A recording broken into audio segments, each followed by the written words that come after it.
Alors, la Lune, c'est une planète à énergie yin. Donc, si le Soleil, c'est une planète à énergie yang, la Lune, c'est une planète à énergie féminine. Du coup, tu l'as peut-être deviné, le Soleil va représenter la figure paternelle, va représenter le père, et la Lune va représenter la figure maternelle et la mère.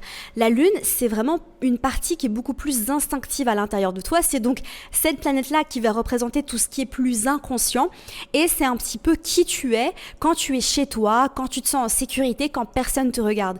La Lune, c'est une planète qui est beaucoup plus intime et qui est beaucoup plus, je dirais, sensible, beaucoup plus personnelle. Et c'est un petit peu cette partie de toi qui va venir en fait se révéler quand tu te sens plus à l'aise et plus confortable avec quelqu'un.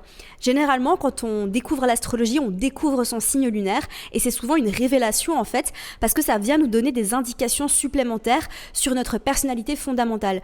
Peut-être qu'il y a des personnes qui vont se reconnaître dans leur signe solaire, donc leur signe astrologique, et quand elles vont venir étudier la Lune, elles vont se dire waouh, en fait ça c'est vraiment cette autre facette de moi que je montre pas forcément facilement. Alors après, encore une fois, ça dépend toujours du thème astral, mais c'est vraiment plus en fait cette partie protectrice, cette partie qui a envie de materner, cette partie qui a envie de protéger. Et c'est une planète aussi qui va parler de tout ce qui est instinct, réaction, tout ce qui va venir nous sécuriser aussi, donc tout ce qui fait qu'on se sent en sécurité.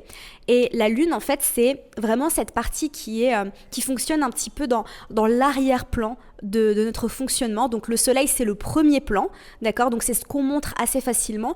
Et la Lune, elle fonctionne plus en arrière-plan. Alors évidemment, tu le sais, parce que c'est vraiment une des fonctions principales de la Lune, et c'est ce qu'on dit beaucoup aussi en astrologie quand on commence à s'y intéresser, c'est la Lune, c'est une planète qui va parler d'émotions.